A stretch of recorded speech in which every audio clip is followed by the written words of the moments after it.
Princess ডায়নার ছোট্ট একটা কথা ছিল, যার সাথে পরিচিত আমরা কম বেশি সকলেই।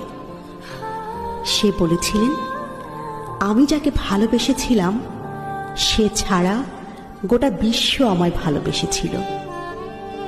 সৌন্দর্য, ব্যক্তিত্ব কিংবা আভিজাত্য কোনো কিছু দিয়েই প্রিন্সেস ডায়নাকে পেছনে ফেলবার মতো কেউ তার মৃত্যুর এত বছর পরও আসেনি। অথচ তার স্বামীও তাকে ঘরে রেখে আসক্ত হয়েছিল পরনারীতে, যার শেষটা হয়েছিল তাদের বিবাহ বিচ্ছেদ দিয়ে। তোমরা অনেকেই বলো না, গুছিয়ে না চললে, নিজেকে সাজিয়ে না রাখলে পুরুষ হাতছাড়া হয়ে যায়। আসলে এটা পুরোপুরি মিথ্যে, বুঝলে? যার মানসিকতা নোংরা তার ঘরে হুড় থাকলেও সে কাজের মেয়ের পেছনে ঘুরে বেড়ায়।